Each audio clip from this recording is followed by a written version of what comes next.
Olá pessoal, vamos para a nossa aula 3 então, de Administração Pública e Privada, segundo bimestre. Nós havíamos falado na aula anterior sobre as questões financeiras, nós vamos dar continuidade às questões financeiras nessa aula.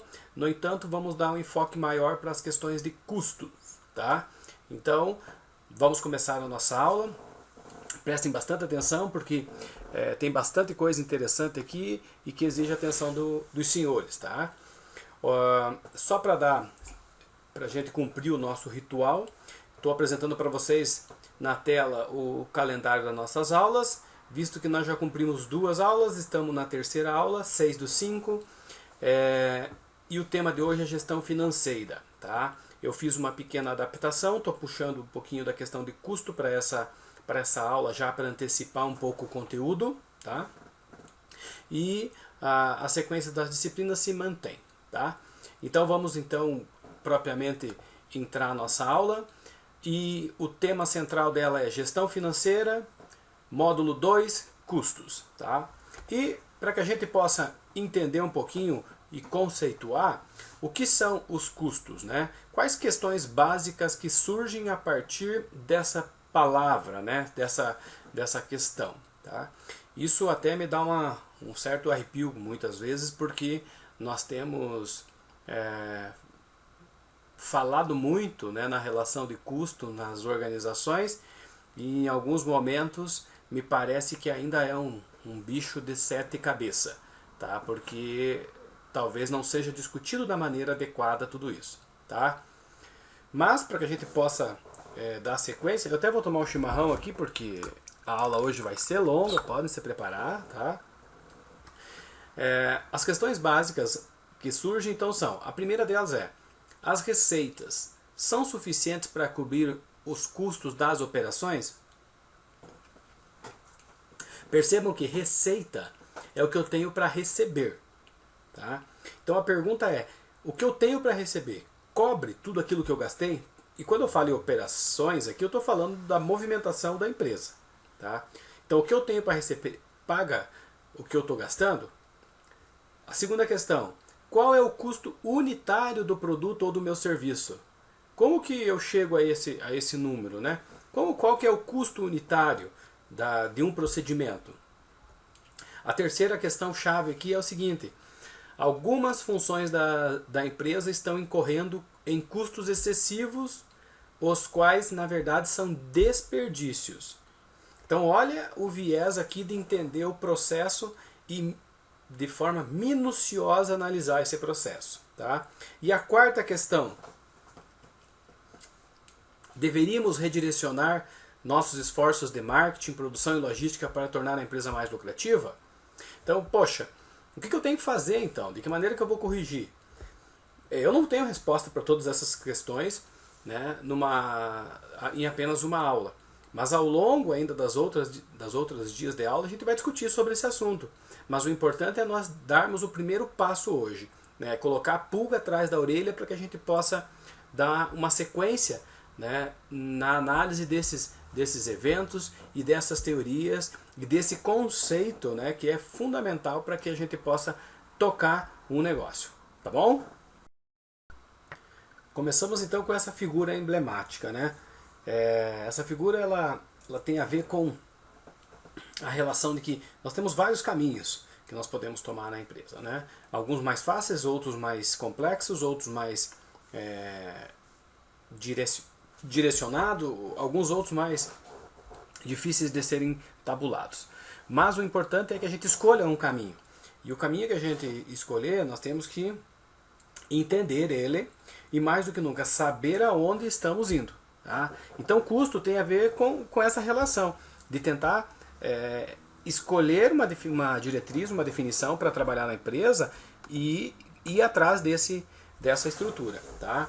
Os objetivos básicos do controle de custos numa empresa são a formação do preço de venda, o planejamento e o controle, né, dos custos de processo e de operações, a tomada de decisão, né, o auxílio à tomada de decisão, fazer com que a empresa respire, tá? E atender às exigências fiscais, né? Todas as empresas têm uma imensidão de encargos, né, para serem atendidos junto ao governo, e isso exige, né, uma atenção especial. Tá? E aí cabe a nós fazer uma certa distinção, né? O que é o investimento, por exemplo. Né? Então, o investimento é aquele gasto, né, aquela despesa, entre aspas, né, aquele investimento, aquela quantia em dinheiro que ele é ativado em função da sua vida útil, né, ou dos benefícios que ele traz para nós. Então, o que é o investimento? Uma casa é um investimento. Né? Na clínica, a cadeira é um investimento. O computador é um investimento. Tá? Os investimentos, eles têm duas naturezas. Um de natureza circulante e outro de não circulante. Né? Ou seja, ele pode ser permanente ou não permanente. Tá? Então é só mais um contexto que a gente já vinha falando na aula passada. E aí eu tenho 3 coisas imprescindíveis que são tratadas dentro do custo, que é o ativo, o passivo e o patrimônio. Então o que é o ativo? Se vocês lembrarem da última aula, os ativos são todos os conjuntos de bens e direitos que a entidade tem, que a organização tem. O que são isso? É o que a empresa tem para receber. Tá? O que é o passivo? O que a empresa tem para pagar. Então são as obrigações. Né? Quando a gente fala nessa linguagem mais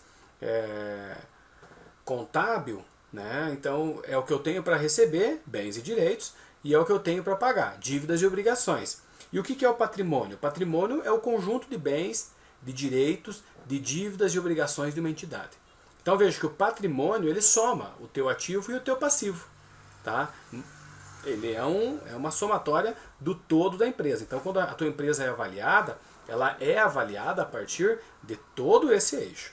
E aí vem a questão, qual é a diferença entre custo e despesas? Tá? E às vezes a gente fica nessa dúvida. Tá? Enquanto vocês pensam, eu vou tomar mais um chimarrãozinho aqui, porque já haviam me prometido lá na faculdade que ia levar chimarrão, coisa e tal, mas não houve isso. Eu acho que não teve tempo hábil, né, para a gente conseguir tomar um chimarrão em sala. Mas enfim, já sabem qual é a diferença? Vamos tentar entender, porque isso é bastante relevante. Né? Porque às vezes a gente mistura, não sabe o que é custo e o que é despesa. E quando eu estou falando da vida particular, não me interessa muito fazer essa distinção. Mas quando eu estou falando da vida da empresa, significa e muito. Tá? Então, o que são os custos na empresa? Os custos é aquele gasto relativo a bem ou serviço utilizado na produção de outros bens ou serviços. Ok? Então eu estou lendo exatamente como está na tela aqui. Tá? Essa definição não é minha, essa definição tem cunho autoral, tá? Não anotei ali o nome do autor, mas tem a autoria de vários autores aí que conjuminam com essas definições. Continua dizendo, custo também é um gasto, só que reconhecido como tal. Isto é como custo, no momento da utilização dos fatores de produção para a fabricação do produto ou execução de um serviço. Tá? Gasto relativo a bem ou serviço utilizado na produção de outros bens e outros serviços.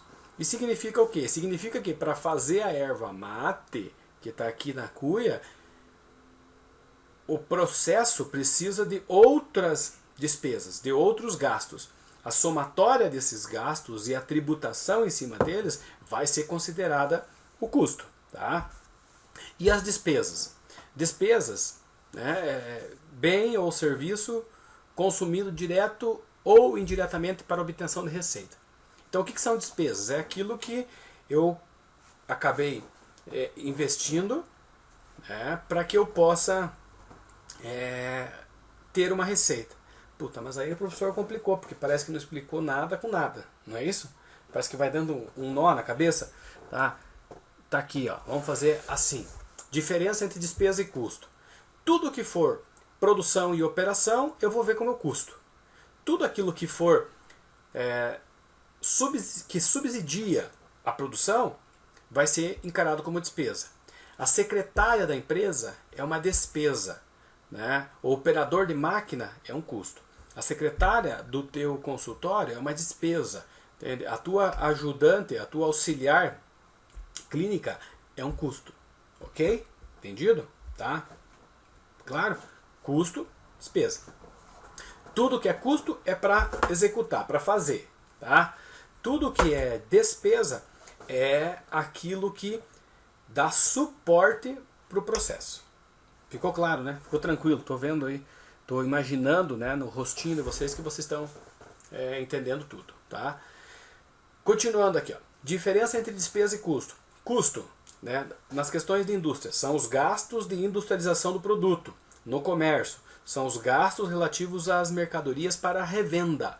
Nos serviços, são os gastos na execução dos serviços. Mas então a secretária, ela entra onde? A secretária ela entra como uma despesa administrativa. Tá vendo? Ó, logo abaixo aqui, nós temos aqui despesas. Tá? Vamos pegar aqui o marca-texto.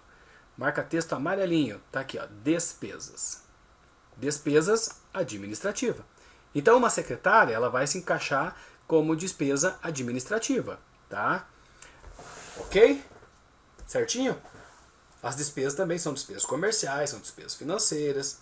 Tá certo? Então custo, no caso de você especificamente, está aqui, ó, gastos na execução do serviço. Beleza? Joia. Os elementos que estruturam o custo, né? Primeiro que ele se classifica, né? Em relação aos objetos, né, nós temos produto, serviço, cliente e outros. Os custos eles podem ser diretos e indiretos. E isso é uma questão legal, tá? Uma questão legal fiscal para atender lá. O que é um custo direto, o que é um custo indireto. Em relação ao volume, quantidade, eles podem ser fixos ou variáveis. E já é mais um contexto gerencial, que não cabe a nós entender agora. Tá? O que vocês precisam entender é que nós temos custos diretos e indiretos. O que é um custo direto? É aquele custo que vai... é o papel que vai ser usado para fazer o caderno. Custo direto. Tá? Custo direto. Indireto. Tá? Indireto pode ser o controle de qualidade, né, do papel, tá certo? Fixo e variável.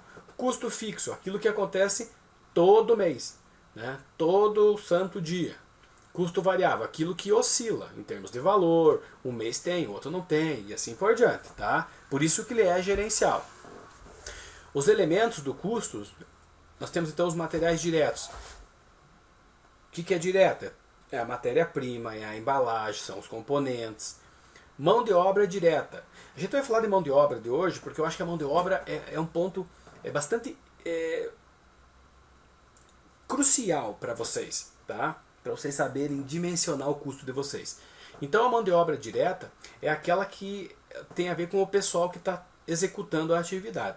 Parece muito simples, pessoal, pensar... Ah, então eu sei quem são. Ah, legal, já entendi. A pessoa que está executando. Perfeito. Vamos imaginar que vocês abram um consultório e contratem outros dentistas, eles vão entrar em custo de mão de obra. E hoje a gente vai sair daqui calculando o custo de mão de obra. Tá ok? Essa é a meta de hoje. Já o MOI, entende? É aquela... A mão de obra indireta, né?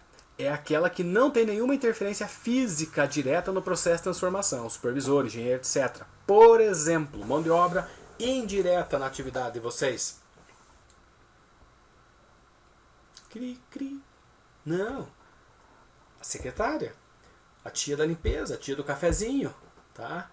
O próprio protético, né? Por quê? Porque ele não tem atividade clínica lá no teu consultório, tá? Ele está por fora. Mão de obra direta, mão de obra indireta. Mão de obra direta, que está atuando. Você, tal. Então você vai separar. Mão de obra indireta, aquilo que é suporte, mais uma vez. Tá? Os custos diretos, né, nós podemos ter como exemplo matéria-prima, materiais de acabamento, embalagem, mão de obra aplicada lá na produção. Tá? Custos indiretos. Aluguel, manutenção, depreciação, supervisão, seguros e tantos outros. Tá? O que é a depreciação? A depreciação ele é um custo, é algo, né, da contabilidade, aonde se valora, né, se dá um valor para uma determinada máquina, para um determinado produto. Vamos exemplificar assim. Eu tenho aqui uma caneta, tá? Vamos imaginar que essa caneta custa R$10. Tá? Em quanto tempo essa caneta vai custar? Zero. Tá? Isso é a depreciação. Então eu tenho uma taxa, uma cadeira, por exemplo, que vocês comprem novinha lá no consultório, contabilmente ela vai depreciar um pouquinho, quer dizer, todo mês ela deixa de valer um pouquinho. Aquela história que vocês já ouviram falar, que quando você compra o carro zero, depois de um ano ele vale 3 mil a menos. É disso que nós estamos falando, isso é depreciação, ou seja, deixou de ter um valor de mercado alto e começou a cair o valor dele. Ao final de 10 anos, quanto que vai valer meu carro? Vai valer muito menos do que eu paguei quando eu comprei. E ele pode estar intacto, pode estar zerado, mas mesmo assim ele depreciou, ou seja, ele tem um valor de mercado, tem um preço de mercado que desvalorizou ele ao longo do tempo. Isso é a depreciação, tá? Os custos indiretos, eles têm muito a ver com as quantidades produzidas, né? Então, quer dizer, se eu fizer mais profilaxia durante um mês, eu vou gastar mais do que aquele mês que eu fizer menos profilaxia, tá? Então, eu fiz mais tratamento de canal, então o mês que eu fiz mais tratamento de canal, o custo vai aumentar de alguns materiais. O mês que eu fiz implante vai aumentar. Então essa relação de altos e baixos é o que nós chamamos de custos diretos e indiretos. Ou seja, depende muito do volume de produção. Observem aqui nessa tela que nós temos aqui, ó, quantidades produzidas, quantidades vendidas, horas máquinas, horas de mão de obra, área utilizada. Então, dependendo do que nós estamos falando, nós temos uma série de itens, né, que podem ser calculados aqui. O que deu aqui? Próximo. Vamos lá. A classificação dos custos em função do volume, né, eles podem ser variáveis ou podem ser fixos. Sendo variáveis, significa dizer que quanto maior for a minha produção, maior vai ser meu custo variável. Tá? Então sempre vai estar oscilando, tanto para cima quanto para baixo, ok? O custo fixo, como o nome diz, ele é um custo que ele permanece. Tá? Então é como se você pensasse o seguinte, o teu aluguel, ele é um custo fixo. Porque ele não vai, se você aumentar a produção, atender mais clientes, ele não vai aumentar o preço do aluguel. Continua o mesmo. Mas e energia elétrica? Energia elétrica tende a ser um custo fixo. Apesar que ela pode ter uma pequena variação, né? Então existe alguns autores que dizem que não existe custo fixo, né? Existem aqueles que variam mais e aqueles que variam menos. Mas todos eles oscilam. Eu até concordo com essa linha de pensamento. Mas para nós, aqui em termos pedagógicos, vamos entender o seguinte. Custos variáveis, custos fixos. Ok? Então custos variáveis são aqueles que oscilam em razão da produção. Tá? E é proporcional. Custos fixos são aqueles que, de certa forma, mantêm, né? Por mais que eles oscilem, mas eles mantêm uma certa curva, né, acentuada de variação. Tá? Os custos fixos nós podemos chamar de aluguel, depreciação da máquina. Lembra que eu falei da depreciação da caneta depois do carro? Então quer dizer que todo mês ele perde 50 reais. Tá? O equipamento acontece a mesma coisa. Você compra uma cadeira de 50 mil e essa cadeira ao longo do tempo ela vai perdendo o seu valor. Tá? Um pouquinho por mês. Energia elétrica, né, pode ser variável ou ter uma parcela fixa. A conta de telefone, né, ou seja, o valor dela está ligado diretamente à quantidade de produção. Ou seja, quanto mais clientes você tem, mais você vai ter que ligar. Então ele é um custo fixo que sofre variações à medida que... variações são pequenas, né, à medida que você tem mais ou menos clientes. Tá? A mão de obra direta e indireta. E isso independe do volume, é custo fixo. Ou seja, você vai ter que pagar o salário da galera todo mês. Não dá para ter pandemia sempre. Tá? Custos variáveis. Matéria-prima, ou seja, em função da produção. Material de embalagem, ou seja, em função da produção. Energia elétrica. Veja que a energia elétrica tanto estava em fixo quanto em variável. Né? Então ela pode ser, depende, e é indiferente de como você vai usar. O importante é que você mensure ela. Tá? E a mão de obra. Mas a mão de obra aqui, ela entra como custo variável quando nós estamos falando da hora extra. Tá? Mas a hora extra é algo que não deve ser projetado. Mão de obra, né, direta. Então o que é essa mão de obra direta? Você já deve ter ouvido falar, né, a gente comentou ali atrás sobre a mão de obra direta. Então vamos falar um pouquinho mais e vamos estruturar melhor esse pensamento. Como eu falei para vocês, eu considero o contexto da mão de obra fundamental, né, para vocês iniciarem as tratativas de custo. Tá certo? Mão de obra direta, ela refere-se, né, ao pessoal que está diretamente ligado no desenvolvimento do trabalho, tá? É a apropriação, né? É a apropriação que é feita desde que seja possível, né, mensurar a questão de tempo despendido, identificação de quem executou o trabalho e assim por diante. É bastante interessante nós pensarmos o seguinte: tudo nós podemos mensurar? Penso eu que sim, né? O que nós temos que pensar muito é talvez pegar lá da teoria da abordagem clássica da administração e tentar resgatar alguns conceitos lá de tempos e métodos para nós poder mensurar as atividades dentro da empresa e aí sim fazer com que a coisa seja mais entendível, tá? Mas tem como mensurar sim qualquer atividade, tá? O que nós temos que começar a entender então? Vamos fazer um exercício aqui. Eu gostaria que vocês prestassem bastante atenção nessa parte da aula, tá? Que eu estava brincando quanto a demora, é a parte final da nossa aula, tá? Mas é uma parte bastante interessante. A gente vai fazer um cálculo, né, da mão de obra, tá? Então eu vou explicar passo a passo como que nós podemos simular isso tudo, tá? Depois vocês podem fazer as anotações, ver o que vocês conseguem e como vocês irão trabalhar, tá? Então pensem, acompanhem o raciocínio, tá? Eu vou pegar uma caneta aqui para a gente poder aqui, para a gente poder ir fazendo algumas anotações, tá? Então vamos lá. Vamos começar aqui no cantinho, tá? Cálculo da mão de obra. Apuração do custo por hora. Então o que nós queremos? Nós queremos saber quanto que é o custo por hora dentro da minha empresa da mão de obra, né? Do meu funcionário, dos meus funcionários, tá? Então o que eu tenho? O que eu vou considerar nisso? Um detalhe, pessoal. Quando a gente fala em custos, e aqui a gente está fazendo uma projeção, que é o mais comum que se faz, tá? Então eu vou projetar para o ano, tá? Então vamos imaginar o seguinte: aqui nós temos, considerando, né, um ano com 52 domingos remunerados. Por quê? Porque eu pago isso, porque eu tenho lá. Vamos fazer o seguinte, ó. Nós temos 176 horas que são horas trabalhadas, ou seja, são aquelas horas em que as pessoas estão realmente trabalhando na empresa, tá? Que nós estamos na empresa. Mas, quando eu recebo o meu Olerite, eu recebo ele com 220 horas.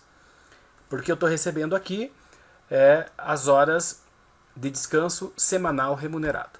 Eu sei que talvez alguns de vocês até saibam disso, mas eu vou me ater aqui a tentar fazer com que todo o processo seja o mais simples possível, tá? Então, considerando 52 domingos, 30 dias de férias, tá? 30 dias de férias para a galera e 12 feriados. O Brasil é uma mãe, né? 12 feriados ou faltas que foram abonadas. Então nós temos um ano, né, em número de dias de 365 dias. Eu tenho repousos semanais. Eu tenho 52, são 52 semanas. Eu tenho menos 30 dias de férias, que o indivíduo não produziu, mas ele vai receber. Eu tenho menos os feriados, em média são 12 durante o ano. E eu tenho um número máximo de dias à minha disposição. É esse número que me interessa. Ou seja, dos 365 dias do ano, nós efetivamente podemos produzir 271. Tá? Comparativamente, para vocês terem uma ideia, nós aqui na Uniuv, nós, enquanto educação, nós temos um mínimo de 205 dias letivos. Então, se vocês pegarem o nosso calendário, nós não podemos ter 204, 200 dias. Nós temos que ter, no mínimo, 205 dias. Tá? Então, por isso que algumas vezes emenda feriado, tem outros que não dá para emendar e assim por diante. Tá? Então, voltando para o nosso dia a dia aqui, imagine vocês que lá no consultório de vocês terão 271 dias para serem produtivos. Ok? Muito bem, gente. Então vamos dar sequência aqui. Legal. Entendido isso aqui, né? Eu acho que ficou claro para vocês, né? Bom, diante disso, o que nós vamos fazer? Nós vamos calcular, né, o valor da hora para os nossos coleguinhas. Tá? Nós temos horas por dia trabalhado. Então eu tenho uma semana aonde eu tenho 44 horas semanais divididas em 6 dias de trabalho. Tá? Então eu estou considerando aqui que eu trabalho no sábado também.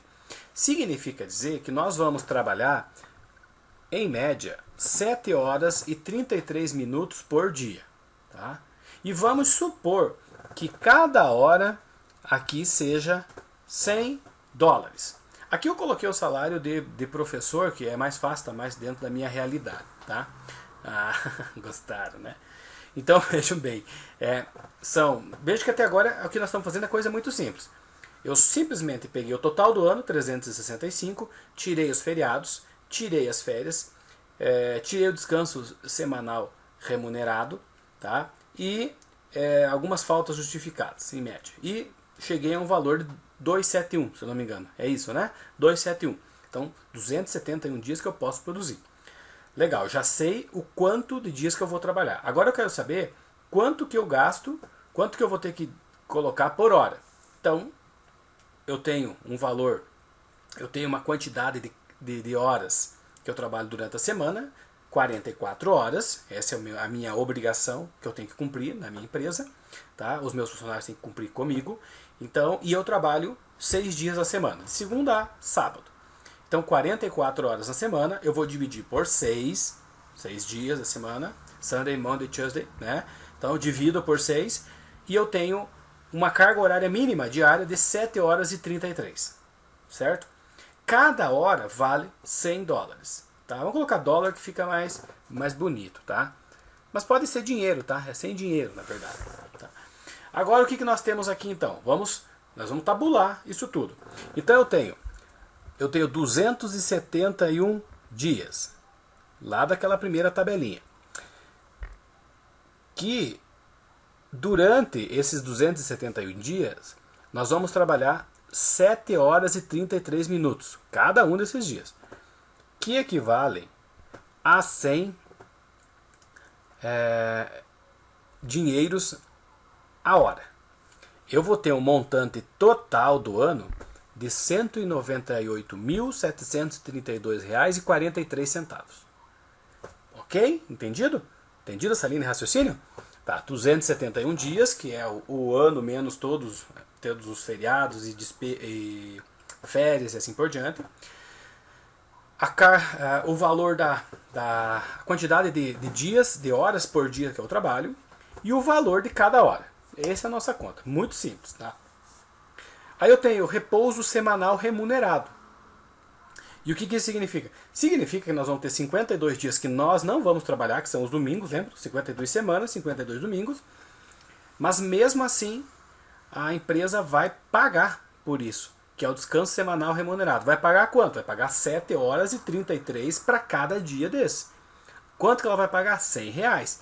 Então vejam, eu tenho que pagar mais isso aqui para o meu funcionário, mais 38.133,16, que é o descanso semanal remunerado. Perfeito? Professor, isso funciona no mundo inteiro? Não. Né? Eu desconheço países que têm a mesma nomenclatura, a mesma legislação. O Brasil tem essa legislação. Né? Os Estados Unidos é diferente. Né? O Canadá é diferente dos Estados Unidos e do Brasil. Tá? O Reino Unido eu desconheço. Tá? Mas a maioria dos países latinos aqui acabam adotando essa mesma prática. Tá? Mas além, então, vamos voltando ao raciocínio. 52 semanas, né? São 52 semanas, e a cada semana eu tenho um dia de descanso semanal remunerado, porque eu só trabalho 6, lembram? E a cada dia dessa semana que eu não trabalho, eu recebo R$7, eu estou recebendo R$7,33. Né? Então, para cada semana eu recebo um dia a mais em função do descanso semanal remunerado. Perfeito? Ok. A empresa ainda vai pagar 30 dias de férias para o indivíduo. Cada dia ela vai pagar 7 horas e 33. E isso multiplicado pelo valor da hora dá mais R$22 mil. Ok? É aproximado, né? Porque 3 vezes 7 é 21, vai dar uma dízima periódica. 21 e alguns quebradinhos, vezes 100, 22 mil. Perfeito? Muito bem. Aí eu tenho 1/3 de férias. 1/3 de férias significa dizer que seriam 1/3, né? Então seria as férias dividido por 3. Se eu pegar as férias e dividir por 3, vai dar 21, né? Desculpa. Né? Se eu pegar as férias aqui, que é 22, que é o total, por que é 22? Porque daria 21.999,99. Né? Porque 7 vezes 3, 21, e essa dízima periódica de 3 ali daria 21.999,99. Então vamos arredondar para 22. Mas as minhas férias eu vou contabilizar como 7.333,33. Ou seja, então o indivíduo ele vai receber o salário dele no valor de 198, ele vai receber mais o descanso semanal remunerado de 38, e ele vai receber mais as férias de 7.333,33. Esse é o composto anual, mais o 13º salário, que é mais 30 dias, multiplicado por 7,33 cada hora desse dia, mais multiplicado por 100. E eu vou ter 22 mil. Tá? Então veja, um salário de férias, um salário de 10º, 22 mil. E aí eu tenho férias, feriados e abonos que eu também pago, né? Vamos supor o seguinte, por que eu pago? Porque se eu tenho uma falta, eu não fui trabalhar na Uniuv hoje, e a minha falta foi abonada em função de um atestado, em função de uma política da empresa, a empresa está dizendo que ela vai pagar para mim esse dia, mesmo eu não estando lá. Então, vamos supor que os feriados, né, que são feriados nacionais, por exemplo, a empresa acaba pagando. Então, são 12 feriados nacionais, a hora do dia é 7h33, nós trabalhamos aqui e recebemos 8.800. Logo, o montante total do ano, observem aqui, R$ 296.998,92. Então, esse é todo o montante que a empresa gastou com o funcionário ou com os funcionários, tá certo? É evidente que aqui é um número grande, mas serve para mais de um. Beleza? Ficou claro para vocês? Se não ficou claro, volta lá e dá uma olhadinha, né, nessa explanação aqui. Mas é muito sistemática, é muito processual essa estrutura. Mas isso aqui o contador faz, pessoal. Ele pode até fazer, mas eu sugiro para vocês. E se eu tiver tempo, eu vou montar uma tabelinha, vou disponibilizar para vocês. Eu até acho que devo ter, mas se eu não conseguir, me lembrem que eu passo para vocês. Porque vocês têm que ter esses números nas mãos, para que vocês possam lidar com isso tudo. Contratar um funcionário a mais, um funcionário a menos. Vamos imaginar que vocês aqui têm uma folha anual de pagamento de 300 mil. É uma folha relativamente alta. Observem que aqui nós não temos ainda impostos. Então nós só temos aqui aquilo que saiu do bolso da empresa e foi para o bolso do funcionário. Mas ainda eu tenho o bolso do governo que eu vou tributar aqui. Tá? Então vamos continuar essa explanação, porque ainda nós temos a apuração do custo por hora, agora com as contribuições sociais. O que são as contribuições sociais? Previdência social. Eu coloquei um exemplo aqui, né? Cada modelo vai ter que se adaptar. E aí o contador vai dizer, ó, você precisa pagar o INSS, não precisa, e assim por diante. Mas no nosso caso aqui, a fins de exemplo, nós vamos ter Previdência Social, 20%, que é o mais comum. Tá? Fundo de garantia. Fundo de garantia é obrigatório, 8,5%. Tá? Então 8,5%. Seguro acidente de trabalho, 3%. Tá? Salário e educação, né? Caso a legislação exija isso de vocês. Opa, mais 2,5%. Ah, eu tenho que fazer uma parceria com o SESI, com o SESC. Legal, mais 1,5%. Tá? Ah, eu tenho que fazer uma parceria com o Senai e com o Senac para... Beleza, mais 1,2%. Aqui eu coloquei até o INCRA, né? Beleza, 0,2%. Com o Sebrae, opa, 0,6%. Isso são taxas que dizem, mas eu sou afiliado do Sebrae. Legal, lembre que não é de graça. O Sebrae não vem de graça, você vai pagar 0,6% sobre o custo total para você operacionalizar. Quanto isso significa, né? No todo aqui, ó, observem, 37,5%. E eu estou sendo bem generoso, tá? Porque em média esse número total gira em torno de 40% a 45%. Mas 45% do que, professor? Puxa vida, do que? Não estou entendendo. Agora você vai entender, tá? vejam bem, para mim apurar esse custo, então eu vou pegar o seguinte, eu vou pegar o que a gente chama de subtotal, que é aquele número que nós chegamos lá, somando as folhas, as horas, coisa e tal, com os funcionários. Observem aqui, ó, esse primeiro número aqui nessa coluna, 296.998,92. Lembra? Esse é o que o cara levou embora. Show de bola. Tá? O que você tem ainda? Você tem o acréscimo aqui, ó, que a gente acabou de calcular ali, ó, 37,5. Vou voltar aqui para provar de onde que veio. 37,5. Somei tudo isso aqui. Quanto que isso me custa? Tá aqui, minha galera. Tá aqui, minha gente. Tá aqui, ó. Por isso que a galera fica brava, que o dinheiro vai pro governo, coisa e tal. Tá aqui, ó. Esse é o dinheiro que vai, né, pro governo. 111.374,60 por ano. Legal. Então, a tua folha de pagamento anual, 296 mil, que vai para o funcionário. 111 mil, que vai para o governo. Legal? Muito bem. Agora observem aqui, ó. Então, o total da tua folha de pagamento anual, R$ 408.373 com 52 centavos. Joia? Entenderam o mecanismo? Legal. E aí o que eu tenho que fazer? Eu vou pegar toda essa estrutura, né, e vou chegar num número menor. Tá?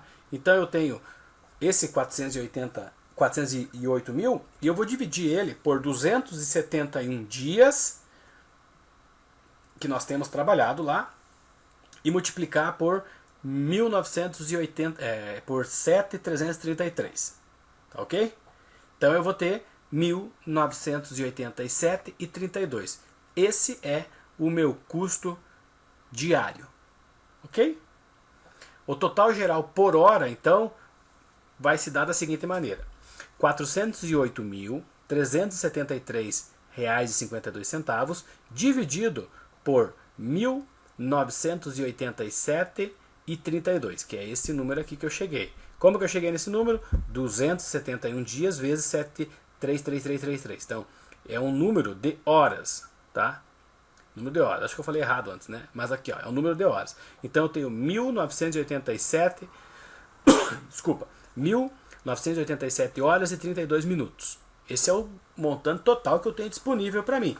Trabalhando 271 dias com 7 horas e 33 por dia. Então, eu tenho 1987 horas com 32 minutos. Se eu pegar o montante de 408 mil, tá? 373 e dividir pela quantidade de 1908 horas, eu vou ter um custo, tá, por hora de R$ 205,49. Então esse é meu custo por hora, tá? Então a cada hora que você está na tua empresa, mas lembre, isso é mão de obra, isso é só mão de obra, tá? Você tem R$ 205,49 que você já está pagando para trabalhar, tá? Entenderam essa relação? Viram como é, ao mesmo tempo que parece rebuscado, ele se torna fácil quando você começa a fazer os números, né? Ok? Aqui, pessoal, ficou entendido? Ficou clara essa condição aqui? Qualquer coisa vocês comentam comigo, tá? É importante, eu gosto quando eu falo comento, ninguém comenta, né? Mas quando eu quero que vocês comentem, me manda no WhatsApp mesmo. Ó, professor, gostei. Ó, professor, não gostei, não entendi. Professor, eu quero pular da ponte, o que eu faço, né? Se tem algum caminho mais... Quer dizer, poxa, dá um alô ali, porra, o professor tá aqui abandonado, ninguém manda vídeo, não manda nada. Mas, enfim, entenderam essa situação? Para mim é muito importante que vocês entendam. Porque a gente vai avançar agora para os outros custos, tá? E aí é mais rápido, tá? Não vou fazer toda a apuração, mas vocês vão entender brevemente uma condição total. Mas é importante você saber de onde saiu esse 205 mil, R$ 205,49. Esse vocês entenderam. Qualquer coisa, volta e assiste lá a aula, beleza? Muito bem. Fora o custo de mão de obra, então, que vocês acabaram de aprender a calcular, nós temos o custo de produção do período, nós temos o custo de produção acabada e nós temos o custo de produtos vendidos. Beleza? Então, vamos ver como que isso se comporta agora, tá ok?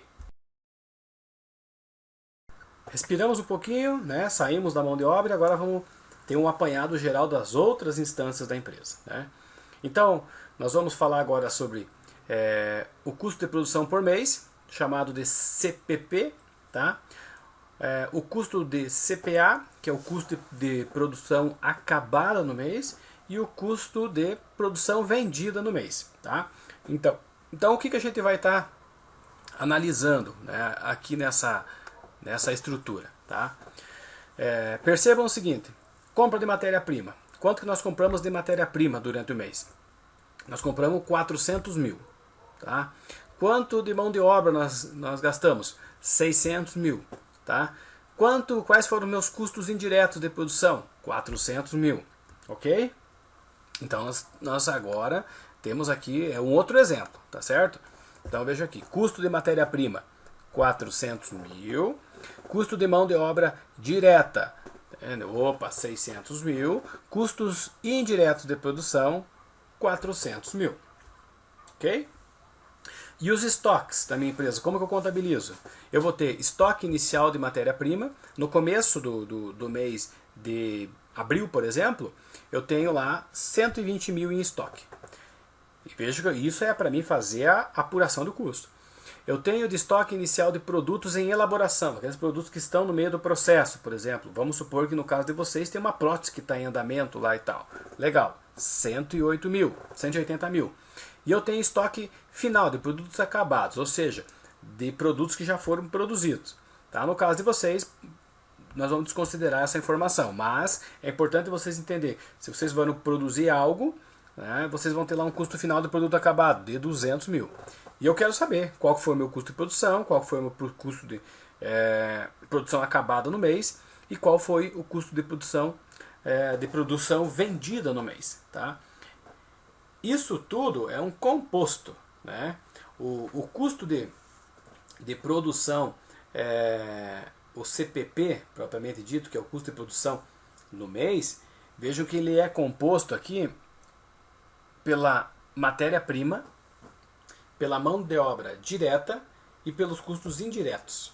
Tá? Então é bastante relevante porque a gente tratou disso anteriormente. Okay? Então veja bem, o custo de produção do período.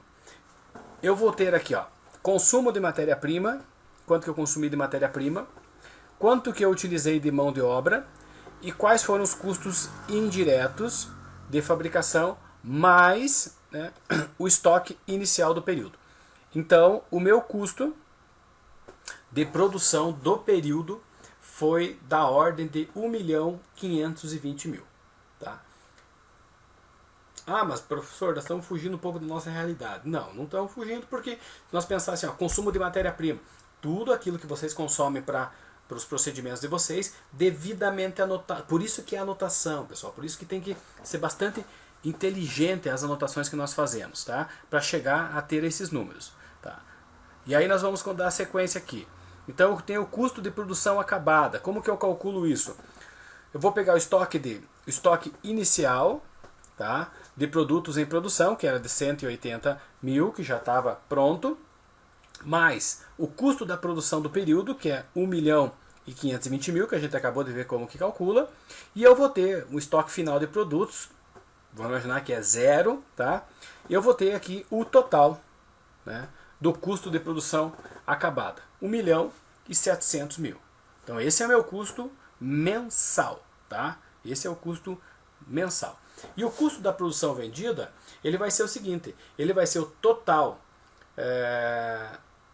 do produto acabado, mais o custo né, de produção do mês, então dá 1.700.000, mais o estoque final de produto acabado, que é 200. Então o estoque final, esse EF aqui, ó, esse EFzinho aqui, isso aqui é o que vai ficar na empresa. Então eu tenho lá 1.700.000, mas desse 1.700.000 eu tiro 200 porque vai ficar na empresa e eu tenho 1.500.000. Então aqui eu tenho o custo da produção vendida. São 3 informações que servem para nós analisar. Tá? O custo de produção, esses outros custos que nós tratamos agora, são mais para vocês analisarem que nós temos que observar, nós temos que analisar essas outras consonâncias. Mas o foco dessa aula era para que vocês entendessem a importância de se mensurar o custo de mão de obra. Tá? É claro que nós podemos estruturar uma linha de raciocínio muito lógica para, utilizando a mesma mecânica da mão de obra, para o custo da execução dos serviços. Vamos imaginar que, por exemplo, se vocês querem definir um preço de venda, lá na frente a gente vai falar sobre preço de venda, vocês vão ter que entender do custo. Então, quanto que você gasta de mão de obra para produzir determinado produto? Então, para fazer um procedimento, vamos imaginar um implante, você vai gastar quantas horas? Mas essas horas são horas efetivas. Vamos imaginar que você vai gastar 50 horas para todo o procedimento. Né? 50 horas, você tem que saber exatamente quanto que custa aquela tua hora. E aí você vai ter uma hora clínica e uma hora não clínica. Essa divisão quem faz é você. Ou você pega todos os custos e faz o que a gente chama de rateio. Tá? Então essa mecânica lógica racional no processo de gestão, cada empresa acaba criando uma metodologia. O que vocês acabaram de ver hoje foi uma síntese, né, uma síntese bem rápida, né, de como fazer essa questão para a mão de obra. Volto a dizer que é onde eu considero que vocês devem concentrar o foco de preocupação nesse momento. Por quê? Porque os materiais que vocês vão utilizar, eles vão ser custos indiretos, né, dentro do processo. Eles são variáveis. Né? Por quê? Porque eles vão depender da utilização mensal. Pode ser feita uma projeção? Claro que pode. Você pode imaginar ou determinar, criar um planejamento, alegando, por exemplo, que você vai fazer 10 implantes em um ano. Tá? E esses 10 implantes em um ano, você pode, pela experiência, né, pela expertise que vocês têm da área, você pode mensurar quanto vai gastar de determinados produtos X, Y, Z, e aí vai colocando tudo isso no papel. O que fica como grande aprendizado, pessoal, quando a gente fala de custo, é talvez entender o seguinte, que vocês não podem ignorar os números. Tá? Os números eles são cruciais para a gestão da empresa. Então nós estamos falando da questão financeira, né, já há 2 aulas. Mas por quê? Porque isso é relevante. Tá? Enquanto ementa, eu preciso passar outros conteúdos para vocês. Mas esse conteúdo ele é um conteúdo que ele mexe no bolso de cada um de nós. Tá? Então, agradeço pela atenção de vocês. Espero que tenha sido claro nessa aula. Gostaria muito de poder estar presente com vocês para a gente discutir sobre esses assuntos, trocar ideias, porque eu sei que dúvidas irão surgir. Mas vamos torcer para que logo a gente volte e a gente pode retomar esse assunto, né? Pode discutir, pode trocar experiências na sala que fica mais fácil. Tá ok? Então vamos finalizando a nossa aula. Eu sei que vocês ficam tristes, né, com essa condição, né? Mas nós temos que seguir em frente. Tá? Então finalizando a nossa aula de hoje, né, nós temos a questão da gestão financeira, né? Praticamente nós avançamos em cima de gestão de custos. Tá? Então a próxima aula 13/5 eu devo retomar a gestão de custos, né, atrelada com gestão de pessoas. Beleza? Tá? Vocês terão então uma avaliação agora, na sequência, que vocês vão ter acesso a ela. Boa avaliação para vocês. Façam uma avaliação com calma, porque essa avaliação é uma nota parcial, né? 33% da nota de vocês praticamente. Então caprichem lá, vocês têm uma semana para fazer, vocês têm até dia 13/5 para entregar essa avaliação. Tá? Essa avaliação eu vou pedir para vocês que enviem ela, postem ela, né, na verdade, no sistema Mentor. Tá? Então depois eu vou passar para vocês aí as orientações de como deve ser feito isso. Tá certo? Muito obrigado mais uma vez pela atenção. Até uma próxima oportunidade, gente. Valeu, um abração, tá? Até mais.